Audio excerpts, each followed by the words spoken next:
Welcome back to Flex Your Head, another special episode of Scream Therapy. On Flex Your Head, we take a breather from punk rock and mental health and explore classic punk albums, which I guess is good for mental health.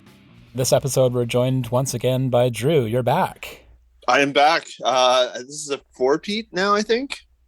I think this Something is the like fourth that. time. Yeah, happy to have you once again. So, what are we talking about on this episode? Oh my God, I almost peed my pants when you suggested this one. We are talking about Jawbreaker's 24-hour revenge therapy.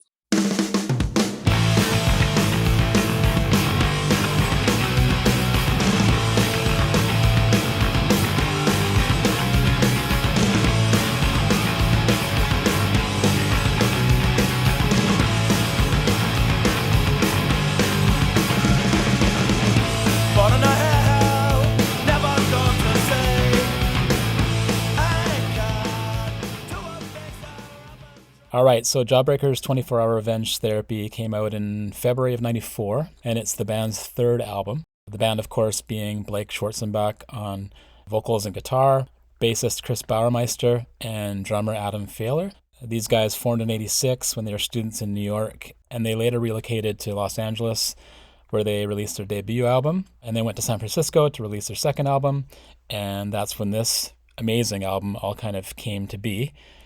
Let's get into it. What are your open thoughts on probably one of the best punk melodic hardcore albums of all time? Yeah, I mean, and we're skipping over the E word of probably the beginning of modern emo. I love this album. I can't wait to dig into it because it is one of my favorite albums. It is such an easy album to sing along to. Yeah, just so many layers to it. All right, well, let's get into it then. So just some background here. One of the big things that I think contributes to the album is it was recorded in Chicago with Steve Albini, who's a legendary producer. I don't need to list off the albums or bands he's produced because we all know.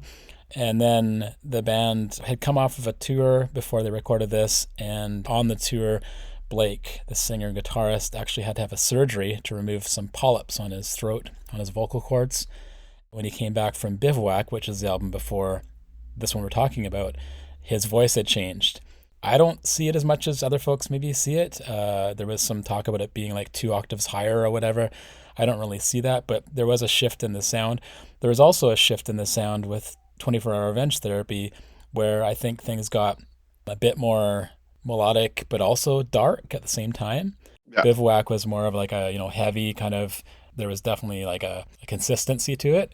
Whereas I think with this album, 24-Hour Revenge Therapy, there's just so much to talk about, so many different layers.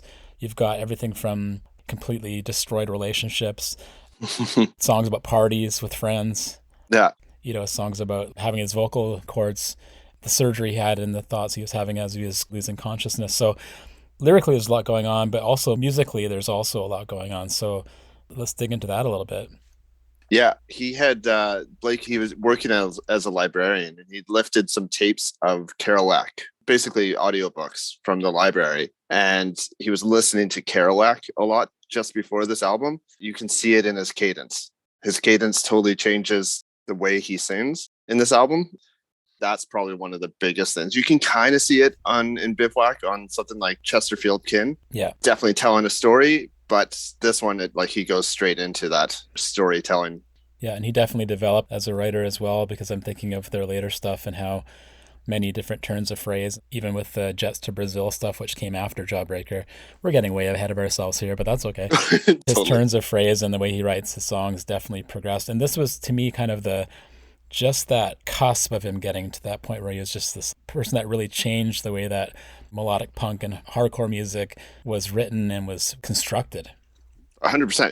He's a Paul Westenberg style character of storytelling, in the sense that he's looking at the modern day things and painting them quite beautifully.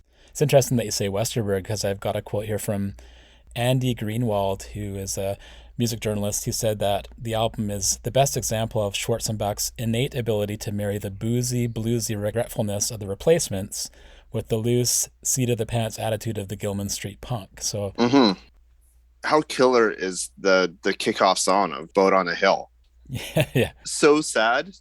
It actually gives me chills just to think that you're just driving down the road and you see this boat up on a hill and you write this whole song about never being fully yourself because you're a boat that's nowhere near the water. And then halfway through it, he switches over to being an old man trying to finish this boat on a hill. We can definitely get into the lyrics in a bit here, but Yeah. one of the things that really strikes me about that song, and actually in some ways a lot of the faster, or I want to say jolly songs, let's call them jolly songs, the kind of like locomotive style, kind of fast, frantic songs, is that the music almost has this like let's catch up to each other sort of quality to it. I really find that Adam's drumming on that song and a couple other ones on the album, it's almost like he's trying to catch up. They're going along and all of a sudden like, oh shit, I'm behind. You know, like it's these wild fills. Out of all the songs on the album, that one just comes out the gates as this frantic, rollicking song. But then, you know, the whole album goes all over the place. We can't get to all of it, but it's just, there's so many different tempos and textures to the songs. Yeah, the groundworks of all these other bands and styles of music to come. Adam's a deceivingly great drummer.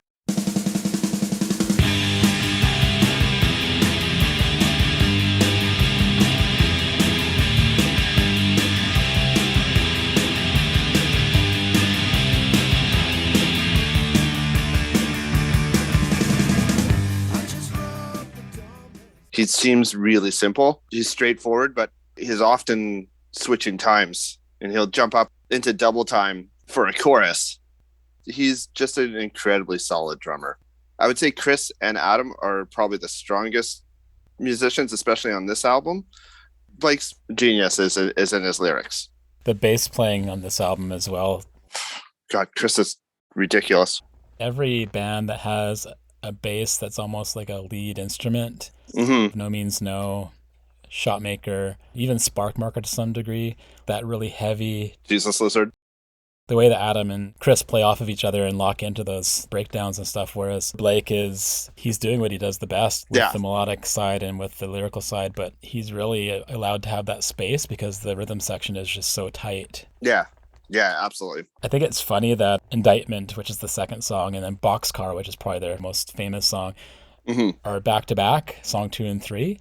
Yeah. But then they almost sound exactly the same. I was thinking this while I was listening to it this morning. Indictment and Boxcar are almost the same beat in a lot of ways. Like, it's interesting that they did that because I think if it was me, I would try to bury one of those songs further into the mix, but it works. There is a quote from Kerrang, which is a UK music magazine, and Adam's talking about Boxcar and the way that those songs are quite similar. And he says, Blake jokes that there's just a couple of songs on this record with different words sprinkled on top of them, and this is similar to Indictment. Yeah. Selling kids to other kids. If you think we changed our tune, hope we did.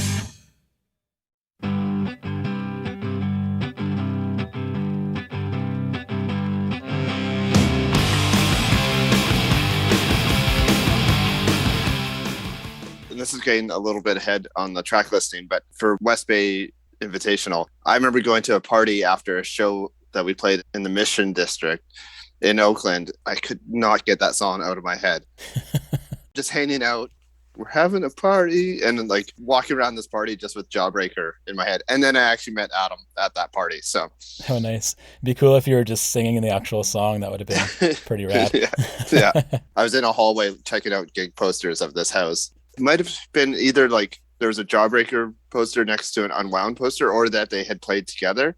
And then Adam comes by, he's like, yeah, that was a good show. I was like, oh, you were there? And he's like, oh yeah, no, I was the drummer for Jawbreaker. What? And then he just like, he pieced out because I think I fanboyed too much. We got to talk about Ashtray Monument. To me, this is one of the best songs ever written.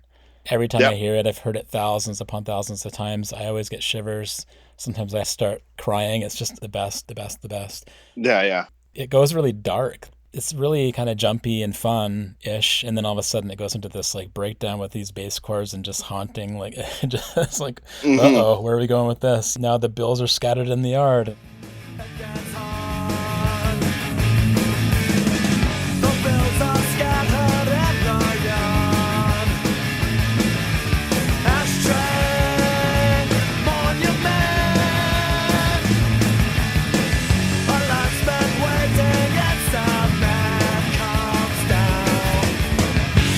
Cover, there's a big one coming. You'll be lucky if it's got your number. the heartbreak of a relationship that's falling to bits and pieces. Here's a bit of a bomb drop for you. Yeah. I'm not sure if you're aware of this, but I was reading Blake was referring to his parents' divorce, talking about his own relationship as well. But the last line in the song is, "Were our kids all we could call common ground?" Oh, right. Totally. "Do You Still Hate Me" is very much about a relationship gone sour. Yeah. Yeah, there's a lot of songs in there. Actually, let's just get into some of the lyrics. Do you have any lines that really did it for you? I've got a bunch. As somebody who's not always the most punk looking person at a show or anything like that. You look like a punk. Come on. Yeah. So I'll go to a hardcore show and always have the first lines of Boxcar running through my head. Yeah. "You're not punk. I'm telling everyone." And then "Save Your Breath." I never was one. What a calling out of a scene, because they weren't like anything else that was going off. Maybe Crimpshine, their scene probably would have been the closest thing that was doing that sort of sound. J Church, maybe. Then, I mean, you have, going a little off topic, but what a scene Oakland was at that point. You have like Rancid, Green Day, Neurosis, J Church, Crimpshine, Jawbreaker. I'm probably missing a few, all playing shows together. There's a lot in Condition Oakland. Got one here for you, actually. This is the one that fire away. really got me. So at a Condition Oakland, the line, "Reaching to grab a hand that I just slapped back again." Yeah. I'm just going to go ahead and read lyrics to the whole song, "Do You Still Hate Me?" because why the heck not? Yeah. Such a great example of Blake's songwriting. "Been hearing about you, all about your disapproval. Still I remember the way I used to move you. I wrote you a letter, I heard it just upset you. Why don't you tell me, how can I do this better? Are you out there? Do you hear me? Can I call you? Do you still hate me? Are we talking? Are we fighting? Is it over? Are we writing? We're getting older, but we're acting younger. We should be smarter, it seems we're getting dumber. I have a picture of you and me in Brooklyn, on a porch, it was raining. Hey, I remember that day. Hey, I miss you." Yeah. Could basically spend the whole episode talking about the lyrics because they're just so amazingly good. Over the last few days, I've been listening to this a lot, and his voice is so easy to sing along with because it's more of just like a talk scream all the way through it. And he really articulates his words. There's no slurring of the words. You know what he's saying. Just makes it really easy just to sing along. I love you more than I ever loved anyone before, or anyone to come. Someone said your name, I thought of you alone. I was just the same, 20 blocks away.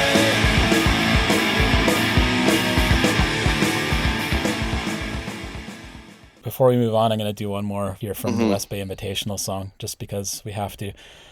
"All of the neighbors decided it's time to have all of our strangers over and make friends. Chris got a pony keg of loose charm. I had an accident. I hurt my arm. People from bands and labels, the good ones. Plenty of stunning children, East Bay." I want to talk about the drums and bass on the recording as well, because Chris and Adam are so great. But, Albini's sound is obviously all over this, but it is the band that ultimately makes it what it is. So thoughts on some of the tones and sounds of it? It's Steve Albini. I mean, they were big fans of Jesus Lizard and Shellac. And I read somewhere that when they went into the studio, the Jesus Lizard were also there in the house. Okay. And that one of the members of Jawbreaker was just too scared to talk to David Sims. I can't do this. He said hi quickly and then had to bolt off. Hilarious how they credited Steve Albini on the record as Fluss, which is actually his cat. Yes. And I don't know if it was just in case it sucked or not. You mentioned you watched the documentary last night. What's the line in the movie about Steve Albini not remembering the difference between Jawbreaker and Jawbox or something? Or he couldn't remember when asked, and it's a little bit sly of him, but he keeps on being like, "We're talking about Jawbreaker, right? Not Jawbox." And he says it a few times with a bit of a smirk. Yeah. I mean, he had recorded both bands same sort of time period. So the movie is called Don't Break Down, Story of Jawbreaker. Definitely worth the $5-8, whatever it is, to rent it. Yeah. So in the production side, they weren't happy with the tempo of Boxcar. So they went into the studio Albini had just bought a new 24 track, which broke down while they were in the studio. They had 3 days to record, and one of those days were spent trying to fix the 24 track. So they kind of rushed through some stuff, went on the road, came back, listened to some mixes, and they're like, well, we don't like Boat, and they didn't like Boxcar. Yeah. And Condition Oakland, they ended up recording new. It wasn't part of the Albini sessions. Did you listen to the original versions of Boat and Boxcar? Yeah, it's weird, hey? Like Boat has that guitar solo at the beginning or guitar intro. yeah, and that was one of the things he didn't like. He couldn't get his vocals weren't matching the guitar, and he didn't like the solo at the beginning. You're more of a musician than I am, but Jawbreaker has this thing where they do this hanging pause that they have. Like a lot of times they'll be playing and all of a sudden there's this hanging pause where the song just stops really quickly and then back into the song. Drum roll, stop, continue.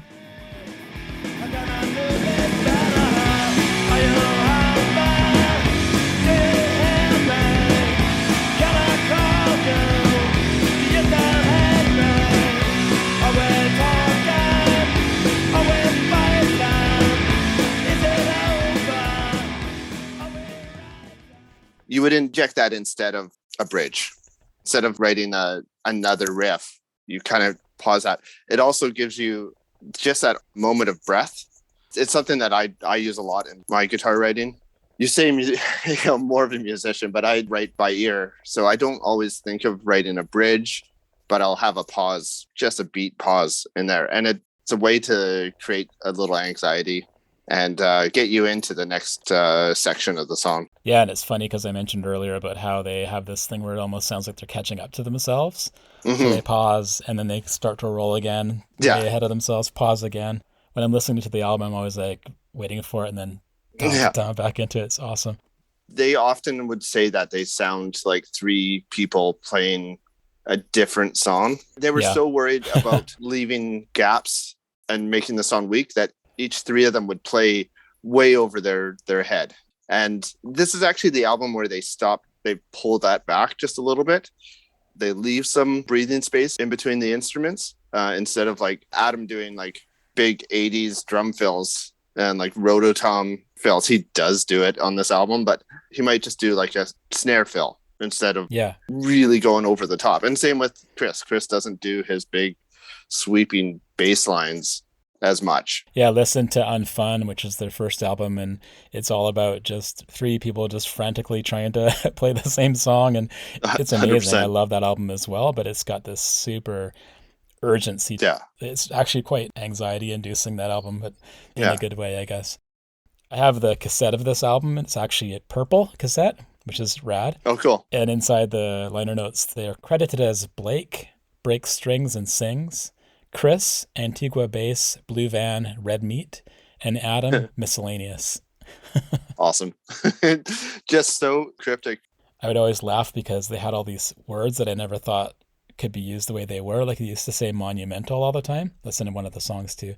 Or even in that little clip on Bivouac where they're broken down and Blake's like, it's heavy. Yeah. They talk about that in the documentary as well, about how their senses of humor are very unlike a lot of people in the punk scene, or poking fun at a lot of the things going on. Yeah. They're quite a bit older than most of the scene, and also the only ones who all had finished college already. And they came from New York originally too, so that was a bit of a different... Absolutely. All right. Without further ado, it's time for some YouTube comments. Are you ready for this? Okay, this gets really strange, but I always pick the strange ones. Okay, the first one's pretty out there. So this is by Andrew Kikos, Love All Today, and it was from 1 year ago. And he says, "Hi, Blake. Want to go to lunch in 2023 sometime?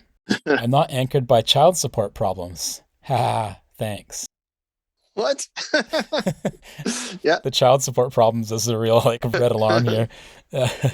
So take that for what it is. This is a fellow named David Michael, and you'll see. David Michael, 3 years ago. "Damn, dude, Outpatient just made me cry, 'cause I remember this story. It's a literal true story." David Michael, 3 years ago. "One last ad, dude. Condition Oakland. I know the words by heart, but I don't care what you're saying. The whole package is just so fucking dope. The band, your voice, the whole thing is just so awesome. Gunshots and sirens, bro. Your voice is more of a guitar than a narrator. Oh shit, and here comes the Kerouac sample with the twinkling piano. Fuck, I love this dude. David Michael, 3 years ago. Okay, last one for real. This band could totally exist and destroy even without vocals. How can you do that with just 3 instruments? Luckily, Blake didn't lose his voice because his words are perfect for the grace of this outfit. And we never hear from David Michael again after that. Sometimes fandom has to have an end. Exactly. Any final thoughts on 24-Hour Revenge Therapy? If you haven't listened to this album, give yourself a slap and then go and buy this album. It is fantastic. And I believe when this is going to be released, May 4th ends up being Jawbreaker Day because of a song title on Dear You, the next album. Go and buy this album and listen to it all day long on May 4th. This launches on May the 1st, so that gives you 3 days to listen. The song is called Sluttering May 4th, and it became Jawbreaker Day. My thought on the album, and I tried to put this into words just so I would remember, but I just feel like I listened to it so much over the years that it's just part of me now. Mm-hmm. I can't separate this album from myself. I can listen to it and know every single word, every single guitar line and bass and drum line. But I kind of want to be these people in these songs, even though obviously these folks lived pretty rough lives in some respects. A lot of drinking and long tours where things got really dicey as far as health goes. But I always wanted to be one of the people at the party in West Bay Invitational. And it sounds like you came pretty close, which is rad for you. Yeah. The whole scene is just so endearing to me, the whole Oakland scene, and Jawbreaker are the ones that really made it smart and funny and damaged, but amazing. Yeah. This album has meant so much to me over the years, and I don't know where I would be without having it in my life. That's all I can really say without going off the emotional plummet here. If you will, the emo ledge. Yeah, there you go. Yeah. Yeah, I'm right there with you. I know we had talked about lyrics and one just popped into my head. There's so many times when I've been living in a big city and used to actually crawl out onto the roof of one of my apartments, all because I wanted to be a poet in the night, which is a line from Condition Oakland.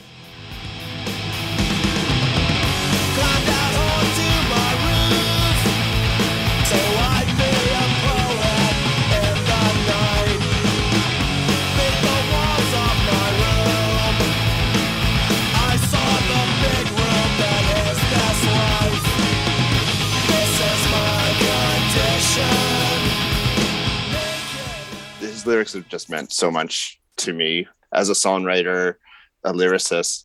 It's a perfect album. They definitely cleaned up their sound after this album.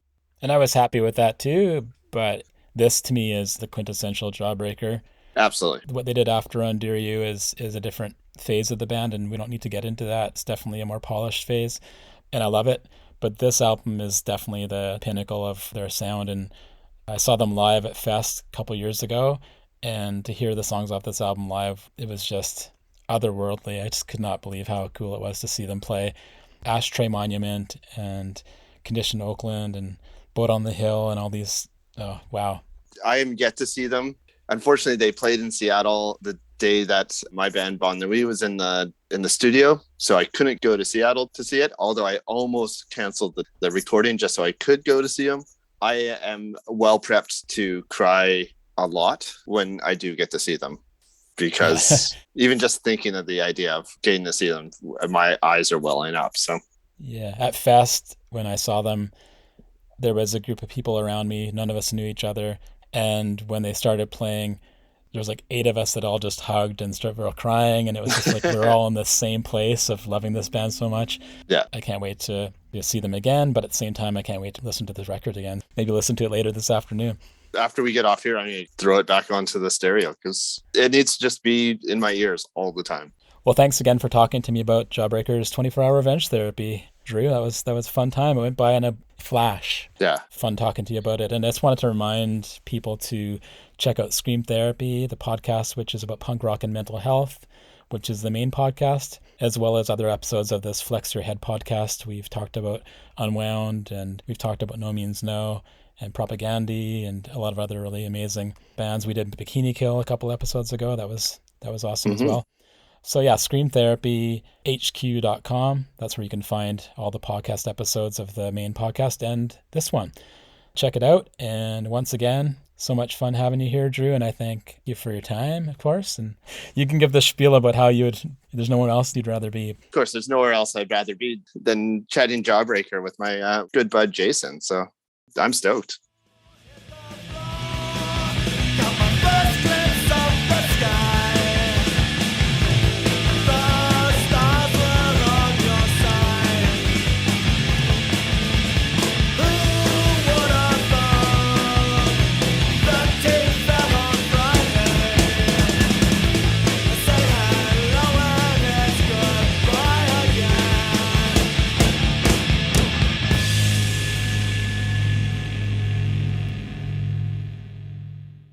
Flex your head!